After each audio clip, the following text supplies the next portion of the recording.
अ, दिग्विजय जी नमस्कार। होस्ट बना दिया आपको। नमस्कार नमस्कार। आवाज आ रही है मेरी संतराम जी एकदम क्लियर। एकदम क्लियर। अभी ना देख रहा हूँ मैं कि कुछ लोग जुड़े हैं, तो हम लोग 30 सेकेंड्स में स्टार्ट करते हैं। यस।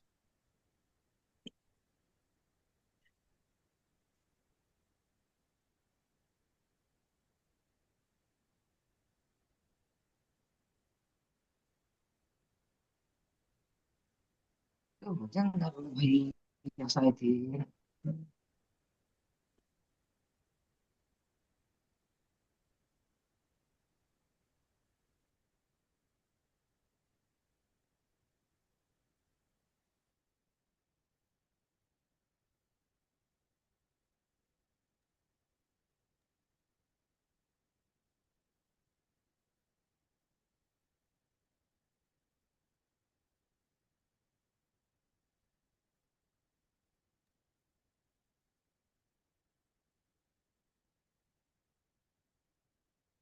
चलिए शुरुआत करते हैं आज के सेशन।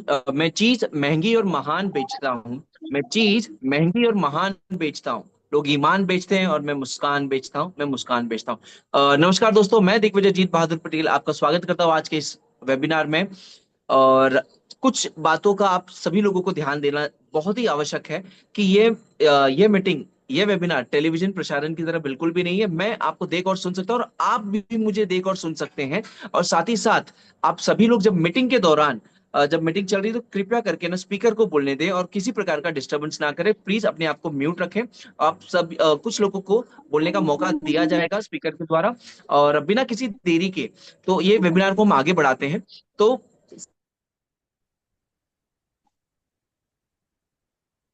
होगा जल्दी ही ढेर, तो बुलाते हैं आज के स्पीकर को, मिस्टर संतराम घेर जी को। संतराम जी, ओटी।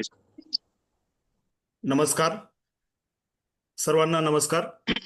सभी एमसी लाइट को नमस्कार। सभी साथियों को नमस्कार। जनरली ये मीटिंग पिछले 4 हफ्तों से मैं मराठी में ले रहा हूँ, लेकिन बहुत पार्टिसिपेंट्स की या बहुत साथियों की रिक्वेस्ट थी कि हिंदी में लिया जाए, ताकि उन्हें भी समझ में आ जाए। तो ये आज के आपके रिक्वेस्ट के ऊपर आज का जो सेशन है ये हिंदी में लिया जाएगा। और तुरंत सेशन के बाद जो भी अपडेट है हमारे जानकार और हमारे मेंटोर, हमारे जो लीडर है उनके द्वारा आपको दिया जाएगा।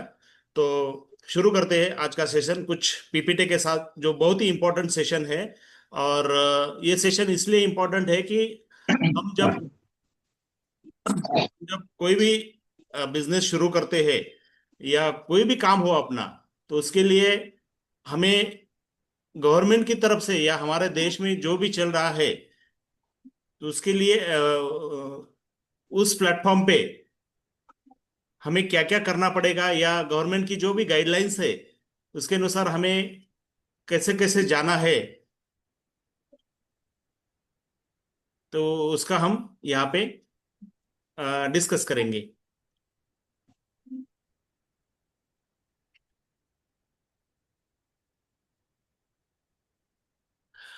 तो आज का जो सब्जेक्ट है हमारा ईएसजी।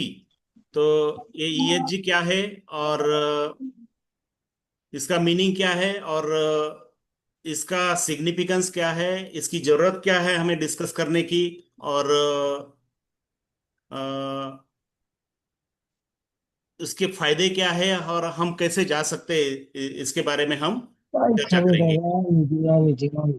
ठीक है। तो उम्मीद है कि आप सब लोग शांति बनाए रखेंगे।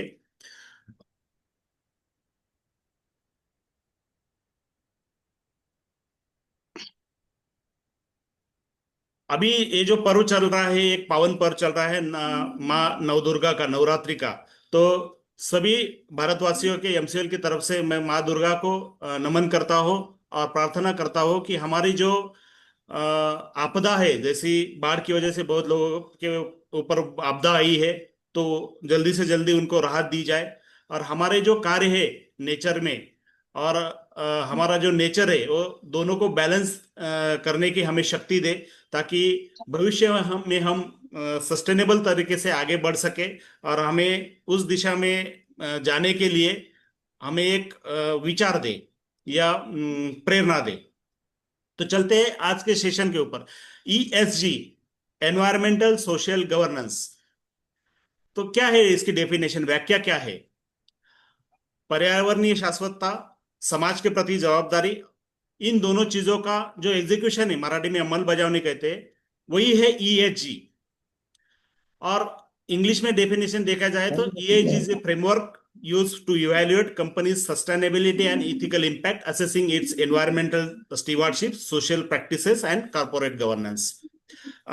ये व्याख्या समझना बहुत जरूरी है, क्योंकि ये अगर समझ लिया तो ही आगे का प्रेजेंटेशन समझ में आएगा, क्योंकि थोड़ा सा टेक्निकल है, लेकिन आपको बोर नहीं होने देंगे या कुछ आपको ध्यान देना है, क्योंकि अगर समझना है तो मैं भी कोशिश करूंगा कि आपको समझ में आए इस लैंग्वेज में बताऊं और आप भी ध्यान से सुने। मराठी में अगर इसकी डेफिनेशन किया जाए, ESG हे असे एक व्यासपीठ आहे जेथे संस्थेची शाश्वतता, नैतिक प्रभाव हे त्या संस्थेच्या पर्यावरण विषयक कारभार व सामाजिक जबाबदारी या कसोटीवर तपासले जाते। हम जो भी काम कर रहे हैं, हम ऑफिस चला रहे हैं, हम कोई भी इंस्टीट्यूशन चला रहे हैं, हॉस्पिटल हो, स्कूल हो या इंडस्ट्री हो। इंडस्ट्री का मतलब यहाँ पे ऑल इकोनॉमिक एक्टिविटीज है, कोई भी इकोनॉमिक एक्टिविटीज हो, तो उस एक्टिविटी को करते समय हम पर्यावरण के प्रति हम हमारी जागरूकता क्या है, उसके बारे में हम क्या कर रहे हैं। उसके साथ साथ हमारे जो कार्य है, हमारा जो काम है या हमारा जो प्रोडक्शन है, उसके वजह से सोसाइटी पे क्या इफेक्ट हो रहा है, और उसको अगर कुछ तकलीफ हो रहा है तो उसके लिए हम क्या कर रहे हैं या उसका इम्पैक्ट हम कैसे मिटिगेट कर रहे हैं, इसके बारे में जो भी चीजें हैं वो आती है ESG में। ठीक है। तो ESG और फाइनेंशियल ऑडिट, ESG ऑडिट और फाइनेंशियल ऑडिट, अगर कोई भी गाइडलाइन है और कोई भी फ्रेमवर्क है तो उसका गवर्नमेंट में जरूर ऑडिट किया जाता है। तो वैसा ही फाइनेंशियल ऑडिट जैसे हमारा होता है, उसी तरह ESG का ऑडिट होता है। तो ESG ऑडिट और फाइनेंशियल ऑडिट, इसमें डिफरेंस ये है कि ESG में, फाइनेंशियल ऑडिट में, हम जो हर कंपनी का जो फाइनेंशियल मैटर होता है, साल भर या 6 महीने में या 3 महीने में हम अपने CS के पास जाते हैं और हमारा फाइनेंशियल का सब क्लब करके ऑडिट कर लेते हैं, और जो भी है मिला जुला के उसका आउटपुट निकाल के उसका रिपोर्ट बनाते हैं। उसी तरह ESG के भी कुछ पैरामीटर है, और उस पैरामीटर के हिसाब से उसका ऑडिट किया जाता है, और उस ऑडिट का रिपोर्ट बना के डिस्क्लोज किया जाता है। और आने वाले समय में, ज्यादा दूर नहीं, 3 या 5 सालों में, ये अभी एक वॉलेंटरी है, लेकिन ये जल्दी ही मैंडेटरी होने जा रहा है। किसी भी अगर बिजनेस को आपको चलाना है तो ESG ऑडिट करना अनिवार्य होगा ही होगा। इसीलिए हमें अपने CA के पास जाना होगा या CS के पास जाना होगा, उसी तरह ESG ऑडिटर के पास भी जाना होगा, या CA को ESG ऑडिटर बनना पड़ेगा। ये कंपलसरी है आने वाले दिनों में। इसीलिए आज का सेशन लेने का मतलब ही यही है कि ESG ऑडिट क्या है, ESG कंसेप्ट क्या है, उसका ऑडिट कैसे होता है, ये आपको बता सकूं। उसका इंपॉर्टेंस क्या है, जो भी इन्वेस्टमेंट किया जाता है उस इन्वेस्टमेंट को कैसा किया जाए, उसका इन्वेस्टमेंट का परफॉर्मेंस को क्या होगा, उसमें रिस्क क्या होगा, और लॉन्ग टर्म में इस कोई भी काम किया जाएगा इस किसी भी सेक्टर में, या कुछ कंपनी हमें बनाना है तो उस सेक्टर में हमें क्या क्या कंसिडरेशंस करने होंगे, और हमारे कारपोरेट की स्ट्रैटेजी क्या हमें डिजाइन करनी होगी, इसके ऊपर जो भी डिसीजन होगा वो ESG में होता है। इंक्लूजन, जो भी होगा, एनवायरमेंटल, गवर्नमेंट और सोशल, ये तीन अगर फैक्टर एक साथ लिए तो सेंटर वाला जो देख रहा है आपको वो ESG आता है, क्योंकि ये तीनों मिला के ही, ये तीनों पिलर मिला के ही ESG का जो गाइडलाइंस है या कंसेप्ट है या प्लेटफॉर्म है वो बनता है। तो इसका जो रोल है कि सोशली कॉन्शियस इन्वेस्टर जो भी है उनको इसमें आना है, और कुछ देर के बाद, कुछ दिनों के बाद तो ये कंपलसरी ही होने वाला है। और लॉन्ग टर्म जो स्ट्रेटेजी है, गवर्नमेंट अपनी कंपनी की फॉर्म करना है या गवर्नमेंट के रूल के साथ अलाइन होना है, तो इसके साथ हमें जाना ही पड़ेगा। इस तीनों पिलर के साथ हमें क्या क्या स्टडी करना है, या क्या क्या फैक्टर्स इसमें आते हैं जिसका ऑडिट होता है, जिसके कंप्लायंस हमें करने पड़ते हैं। तो ये जो स्क्रीन के ऊपर जो दिख रहे हैं वो फैक्टर है। जैसे बायो एनवायरनमेंट में देखा जाए तो क्लाइमेट चेंज के फैक्टर्स हो गए, बायोडाइवर्सिटी हो गई, ग्रीन बिल्डिंग हो, डिफॉरेस्टेशन हो, पोल्यूशन के ऊपर है। फिर उसके बाद है सोशल। सोशल फैक्टर में क्या होगा, सबका इंक्लूजन है, जे इक्वेलिटी है। फिर स्लेवरी को निकाल देना है, गुलामगिरी को निकाल देना है। फिर अपन हमारे सप्लाई चेन कैसे होगी, कम से कम इम्पैक्ट एनवायरनमेंट में कैसे करेगा, सोशली कैसे उसका कंस्ट्रक्शन होगा या फॉर्मेशन कैसे होगा। फिर हरासमेंट किसी की भी ना हो।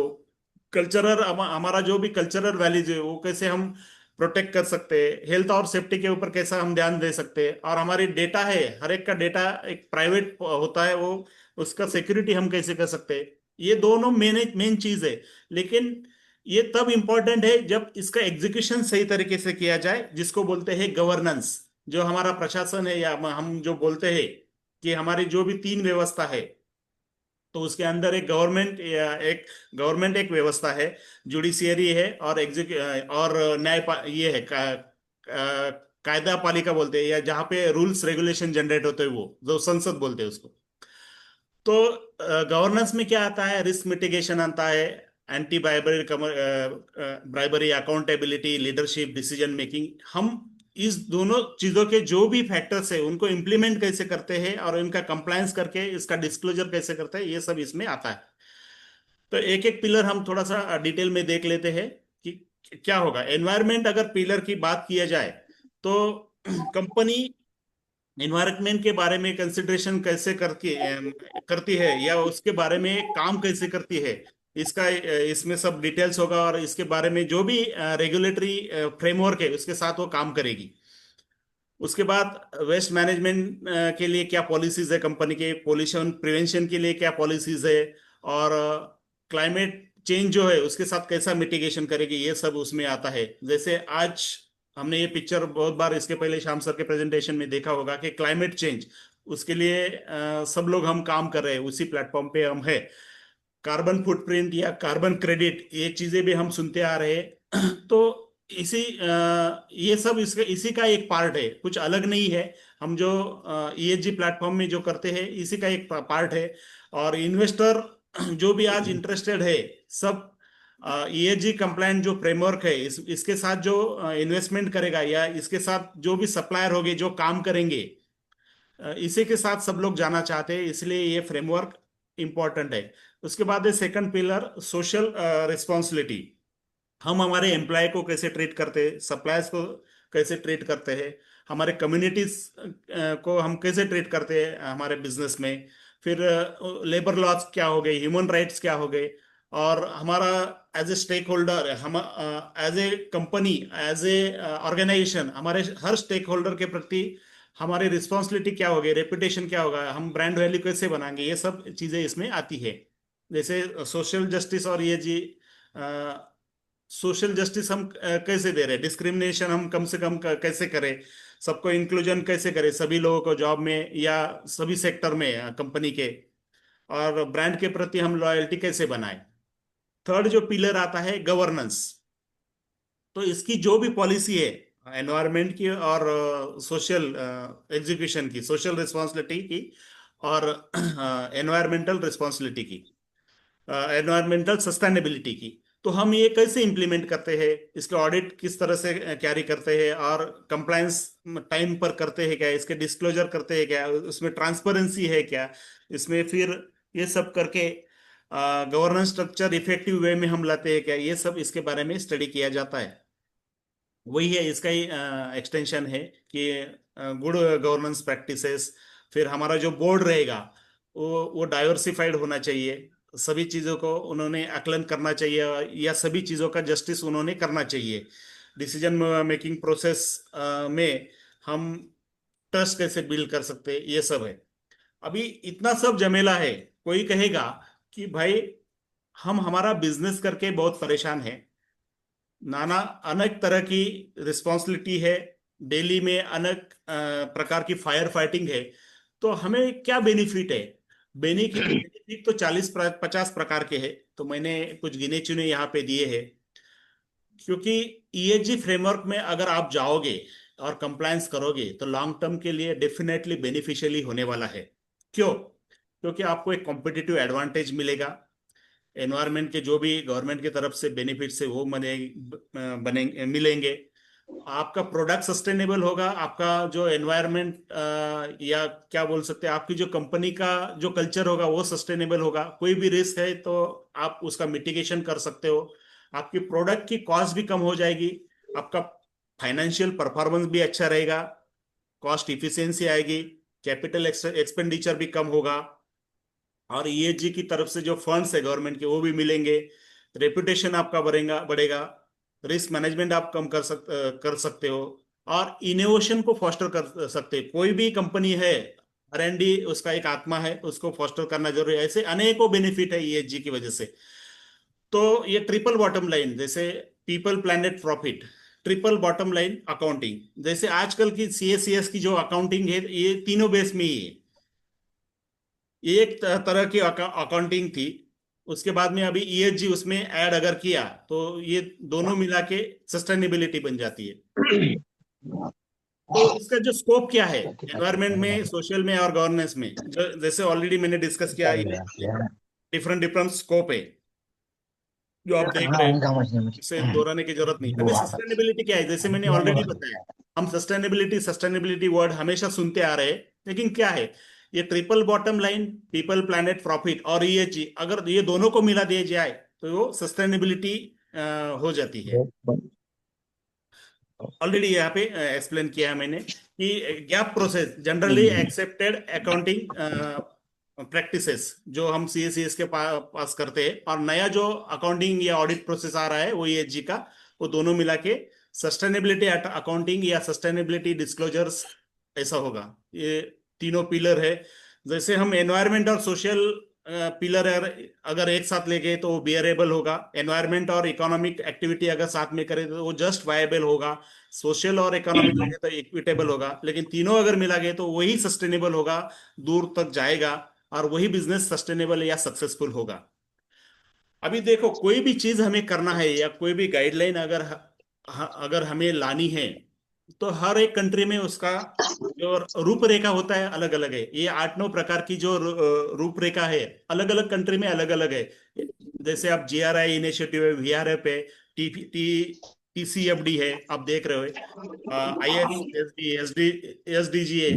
लेकिन जो भी प्लेटफॉर्म है अलग अलग कंट्री में है। ये ESG के प्लेटफॉर्म जैसे ही है। तो हमारा एक्सेप्टेड प्लेटफॉर्म क्या है भारत के लिए, जो हमारे भारत सरकार ने अडॉप्ट किया है, तो वो अडॉप्ट किया है SDG से। आपने ये स्लाइड भी देखी होगी, ये पिक्चर भी देखा होगा कि से यूनाइटेड नेशन ऑर्गेनाइजेशन के 17 सस्टेनेबल गोल्स है, और उसी सस्टेनेबल गोल से एक्सट्रैक्ट करके ESG के जो प्रिंसिपल्स है या जो भी कार्य प्रणाली है वो बनाई गई है। तो इनको भी समझते हैं थोड़ा सा डिटेल में कि poverty, hunger no poverty, good health, quality education, gender equality, clean water, ऐसे सब करके पीस, जस्टिस, ऐसे 17 है। स्क्रीनशॉट भी आप निकाल सकते हैं और ये अवेलेबल है। टाइम की वजह से मैं थोड़ा भी फास्ट जाऊंगा, आपको बेसिक तो समझ में आया है।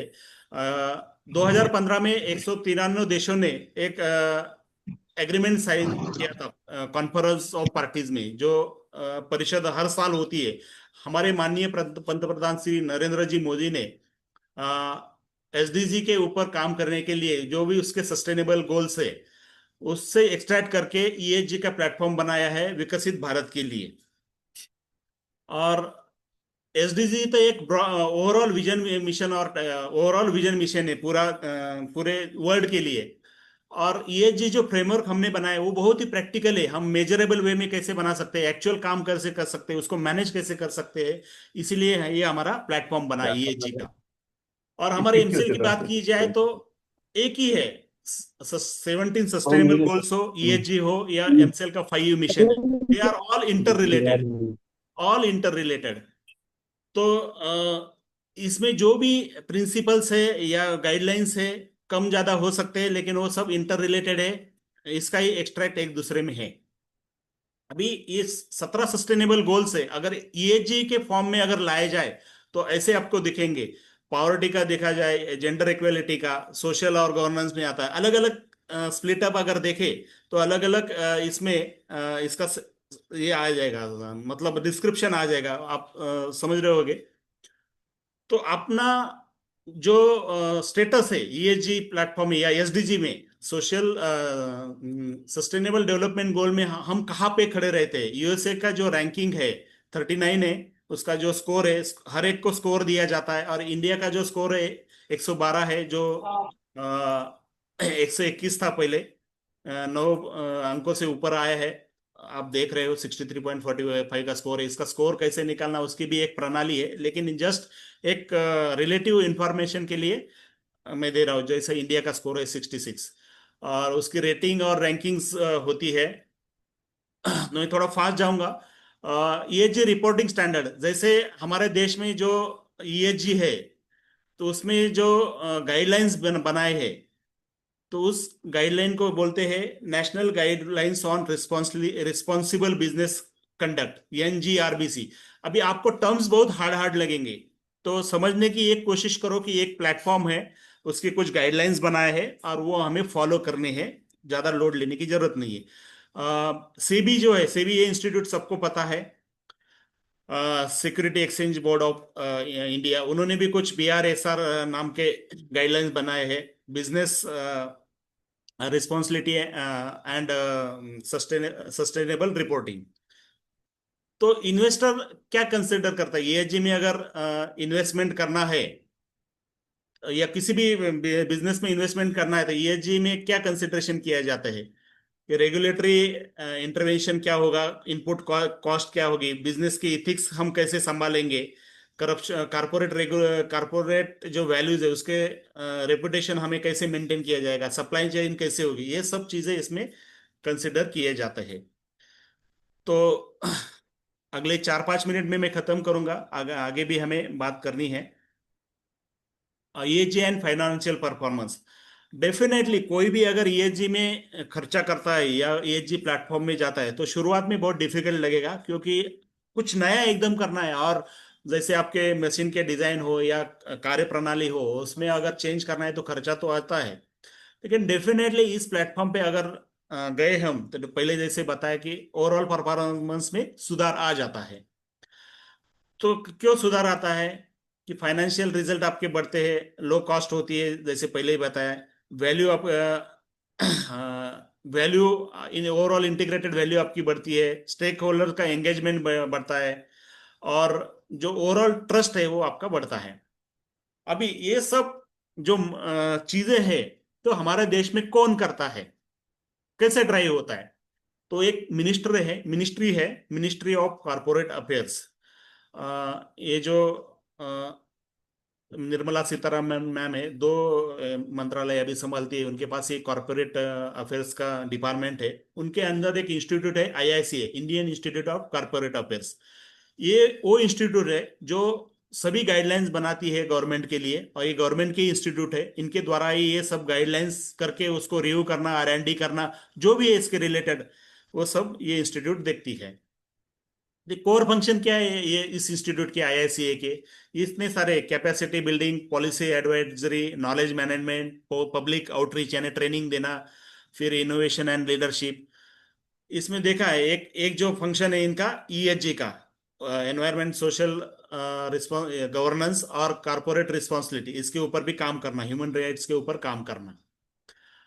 तो इन्होंने जो पहले जैसे बताया कि NGRBC, national guidelines on responsible business conduct, वो ईएसजी का ही एक पार्ट है। ये गाइडलाइंस उन्होंने बनाई है, इसके अंदर सब गाइडलाइंस बहुत है, जैसे 9 गाइडलाइंस है, 9 कोर प्रिंसिपल्स इसको बोलते हैं। डिफरेंट डिफरेंट प्रिंसिपल्स है। Safety, safe and sustainable product कैसे होगा, फिर वहां से लेके इंक्लूसिव ग्रोथ कैसे होगा, फिर कस्टमर को वैल्यू कैसे मिलेगी, वैल्यू फॉर मनी जो बोलते हैं वैसे वो कैसे मिलेगी। और दूसरा एक है सेबी का BRSR, business responsibility and sustainable sustainable reporting. SEBI ने जो गाइडलाइंस बनाए हैं, उसका सेम कोरिलेशन है ईएसजी में भी, थोड़ा बहुत फर्क है, लेकिन सेबी ने पहले पहले बनाया था, उसके बाद ये वाली गाइडलाइन आई है। अभी बीआरएसआर के भी ये 9 प्रिंसिपल है अलग अलग, इसके इसके अंदर भी बहुत सारे बिजनेस के रिलेटेड ही फैक्टर्स दिए हुए हैं। जो बिजनेस डिटेल में नहीं जाएंगे हम। और उसका जो स्प्लिट अप है, ये जो उसका जो मैपिंग है, जो 9 प्रिंसिपल के अगेंस्ट ये जो है 17 सस्टेनेबल गोल्स, वो कैसे स्प्लिट अप हुए इसका मैपिंग उन्होंने करके दिया है। ये एक है। और उसके आगे है BRSR और ESG का रिलेशन कैसे है, ये भी इसमें दिखाया दिया है डिटेल में। तो उसकी में नहीं जाएंगे क्योंकि ये बहुत टेक्निकल है, बाद में PPT शेयर कर दिया जाएगा। अभी कोई भी एक एग्जांपल मैंने लिया है कि कोई भी अगर हमें प्रोडक्ट डिजाइन करना है, प्रोडक्ट ही नहीं सर्विस भी हो सकती है, मतलब ESG में खाली प्रोडक्ट नहीं आता, प्रोडक्ट भी आता है, सर्विस भी आता है, ये सब है। जैसे कोई प्रोडक्ट मोबाइल बनाना है तो वो कौन से मटेरियल से बनेगा, उसका प्रोडक्शन रॉ मटेरियल क्या होगा, फिर प्रोडक्शन में क्या क्या एनवायरनमेंट में या सोशल इम्पैक्ट क्या होगा, फिर डिस्ट्रीब्यूशन कैसे होगा, ट्रांसपोर्टेशन क्या होगा, उसका इम्पैक्ट क्या होगा, सोशल इम्पैक्ट क्या होगा, फिर यूज के दौरान क्या क्या हो सकता है, उसका कुछ एनवायरनमेंट को हार्म है क्या, सोशली उसका इम्पैक्ट क्या होगा, और उसका डिस्पोजल कैसे होगा। तो ये सब चीजें ESG कंसिडरेशन में की जाती है। अभी ESG की ट्रेंड और फ्यूचर, अभी जैसे एग्जांपल लिया है यूनिलीवर और टेस्ला, ये कंपनी आप जानते हो, और भारत की भी बहुत सारी कंपनी है। और भारत की टॉप 1000 कंपनी में लास्ट 3 साल से, पिछले 3 साल में ESG इम्प्लीमेंटेशन ऑलरेडी हो चुका है। और धीरे धीरे उसकी छोटे छोटे छोटे कंपनियों में आने के बाद हमारे हम तक भी पहुंचेगा। तो हम भी कल बड़े बनेंगे, या जो भी काम करेंगे छोटे मोटे उसमें भी ये आएगा डेफिनेटली। और उसको आना ही है, क्योंकि जो सपना देखा है तो 2047 तक विकसित भारत, तो ऐसे ही नहीं होगा। वो विकसित भारत एनवायरमेंट कंप्लायंट होगा, सोशल सोशली जो भी है फैक्टर्स उसकी सब केयर की जाएगी। और इसमें और क्या बेनिफिशियल फैक्टर है, यह है ब्लॉकचेन टेक्नोलॉजी और जो भी इमर्जिंग टेक्नोलॉजी की उसका भी फायदा होगा। और डेफिनेटली जो स्टेक होल्डर्स है, इन्वेस्टर है, उनको भी फायदा होगा। और इस तरह से ये ट्रेंड आगे बढ़ते ही जाएगा। तो कंक्लूजन क्या है कि जो भी इन्वेस्टर है, उनमें उनको अगर एनवायरमेंट कंप्लायंस अगर बनना है तो जल्दी से जल्दी उन्हें ESG प्लेटफॉर्म के अंदर जाके ये सब प्लेटफॉर्म पे जाके कंप्लायंसेस करने होंगे, जिसकी वजह से आपको मार्केट प्लेस में एक कॉम्पिटिटिव एडवांटेज मिलेगा। अ, आपके बिजनेस में ट्रांसपेरेंसी आएगी और कंटिन्यूअस इंप्रूवमेंट होगी, और आपके ऊपर जो ट्रस्ट है वो सब बढ़ेगा। तो ये मैं आपको जो बोला हूं आज तक ESG के बारे में, ये मैं कैसा बोल पा रहा हूँ, या इसके बारे में मुझे कब नॉलेज आया। तो हमारे जो एमसीएल के डायरेक्टर या जो भी संस्थापक है, तो उन्होंने मुझे लास्ट ईयर 4 से 6 सितंबर 2024 को दिल्ली में भेजा था। उन्होंने स्पॉन्सर किया था ESG कॉन्फ्रेंस के लिए। देश भर से जो नामांकित कंपनियां है, टॉप लेवल नामांकित क्रेडिट एजेंसी है, रैंकिंग एजेंसी जो ऑडिट करती है, वो सब लोग यहाँ पे आते हैं, मिनिस्टर्स, उसके सचिव, डिफरेंट डिफरेंट रिलेटेड जो मंत्रालय है, MSME हो या IICA इंस्टीट्यूट हो, या चीफ जस्टिस ऑफ इंडिया हो, वो भी आए थे। ऐसे सब जो टॉप की जो भी लीडरशिप है, वो सब वहाँ पे प्रेजेंट होती है, उनका गाइडेंस होता है। और ऐसे 3 दिन की कॉन्फ्रेंस चलती है। लास्ट में कॉन्फ्रेंस के एंड में एक परफॉर्मेंस भी हुआ था, जो राइट बॉटम में आप देख सकते हो, जो अपंग जो व्यक्ति है उनकी पूरी टीम थे, बहुत बढ़िया सा उन्होंने परफॉर्मेंस किया था। और ये दिखाता है कि ESG इंटीग्रेशन कैसे हो सकता है, हम सबको चांस देते हैं। अगर कोई अपंग है, अपाहिज है, तो उनको भी परफॉर्म करने का चांस देते हैं, और ये उन्होंने दिखाया। तो मैं धन्यवाद कहना चाहूँगा MCL मैनेजमेंट को भी कि उन्होंने मुझे मौका दिया। और मौका देने के वजह से जो मुझे अनुभव आया और जो जरूरत है इंडस्ट्री की, उसके बारे में मैं जान पाया और आपको भी शेयर कर पा रहा हूँ। क्योंकि जरूरत है, आपके पास कोई नॉलेज है तो डेफिनेटली शेयर करना चाहिए, और शेयर करने से बढ़ता है। ऐसा नहीं कि टांग खींचो और बस रहते जाओ, उससे कुछ नहीं होगा। हमें एक साथ चलना है, और बस एक करते रहना है, आगे आगे जाना है। और इसी के साथ ये प्रेजेंटेशन जो शॉर्ट टर्म था, वैसे तो बहुत बड़ा है, तो मैंने खत्म कर दिया है। और आप सभी का धन्यवाद, जो आपने बहुत शांति से सुना, कुछ भी डिस्टर्ब नहीं किया। और करे करते हैं और एक साथ चलते हैं। तो आज का जो एमसीएल का अपडेट है वो जानने के लिए हम हमारे आदरणीय लीडर लीडर नहीं बोल सकते, लीडर बोला तो उसका खराब होता है थोड़ा सा। हमारे जो मेंटोर है उनको मैं आमंत्रित करना चाहता हूँ, आदरणीय राजेश सिरजोगा सर, प्लीज हमें मार्गदर्शन कीजिए। थैंक यू वेरी को नमस्कार। और मुझे खुशी है कि कुछ जानकारियां तो आप लोग के पास शायद पहले से भी होगा। इंपॉर्टेंट चीज है कि आज की तारीख में सभी लोग ये जानना चाहते हैं कि एमसीएल का अभी स्टेटस क्या है, डॉक्टर श्याम गुलाब कहाँ हैं। जो है हमेशा जो है सामने नहीं आ रहे हैं। तो आज मेरी बातचीत हुई और लंबी बातचीत हुई, और सामने से उन्होंने कॉल किया था और उन्होंने सभी चीजों के बारे में बताया कि प्रोजेक्ट के बारे में, फंडिंग के बारे में, लीगल इश्यूज के बारे में, और बाकी कैसे हम काम करेंगे उसके बारे में भी चर्चा की। सबसे पहले हम बात करते हैं कि जो है ना हमारे पास फंड्स कब कब तक आएंगे। तो ये बात मैंने उनसे भी जो है मैंने उनसे चर्चा की और बात की। तो उन्होंने कहा कि दिवाली के पहले एमसीएल की दिवाली अलग से मनेगी, और ये उसके पहले ही फंडिंग हमारे पास आ चुका होगा। और फंड जब आएगा तो वो अनाउंसमेंट नहीं करेंगे, वो फंड्स जो है लोगों के डायरेक्ट खाते में डालेंगे और लोग अनाउंस करेंगे, हाँ मेरे पास पैसा आ गया, मेरे पास पैसा आ गया। चाहे दादा साहेब जी हो, चाहे प्रजाक्ता जी हो, डॉक्टर सरोज जीवानी जी हो ना, जो भी उन लोग के ड्यूज होंगे या जो भी प्रोजेक्ट के ऊपर काम करना होगा तो वो सभी के वहां फंड्स भेजेंगे, और वो खुद ही अपना जो है ना गवाही देगी कि फंड्स आ गया। तो कल को दिवाली के पहले ही दिवाली एमसीएल की मनेगी, ये उन्होंने कहा। और उन्होंने विस्तार में बताया, मैं उसके बारे में आपसे आप लोगों से चर्चा नहीं कर सकता हूं, कि हम लोग एक फंड नहीं दो फंड पे काम कर रहे थे, और दोनों फंड कि जो भी फंड जो हमको दे रहे हैं, जो संस्था है, उन्होंने एश्योरेंस दिया है कोई बात नहीं है, और उनको जो भी इश्यूज हैं हमारे लोकल लेवल पे वो भी उनको बताया गया है। तो दोनों ने कहा है कि निश्चित रहे, ऐसा होता है बड़े ऑर्गेनाइजेशन में, आप मजबूती के साथ काम करें। आप ये फंड यूज कर लोगे तो हम आगे का भी फंड आपको और भी देने के लिए तैयार है, क्योंकि जिस गोल पे काम कर रहे हो, जिस उद्देश्य से काम कर रहे हो, और ये उद्देश्य बहुत बड़ा उद्देश्य है, तो ये हमारे लिए बहुत खुशखबरी है कि फंड्स हमारे पास आ रहे हैं, नंबर वन। नंबर टू, ये कहीं ना कहीं सुनियोजित तरीके से तेजी से काम करना होगा, और तेजी से काम करने के लिए हमको चाहिए प्रॉपर टीम, और प्रॉपर टीम। और टीम के माध्यम से जो है ना जरूरी होगा कि जल्द से जल्द टीम कैसे बनेगी और तेजी से काम कैसे होगा। आज 1200 तहसील हैं, 1200 तहसील में से 7000 एमवीपी हैं, उन सब लोग के लिए इनकम कैसे होगा, तो ये भी डॉक्टर साहब ने सोचा है।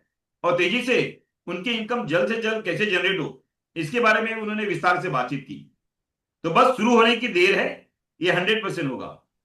और सबसे अंतिम में लीगल चीज, लीगल चीजों में हो सकता है फंडिंग आता तो पैसे कहीं ना कहीं अकाउंट से ब्लॉक हो जाता, या और भी कानूनी जो जो प्रावधान हो जाता कि शायद डॉक्टर साहब हो सकता है जेल में चले जाएं, जैसे कुछ लोग सोच रहे हैं।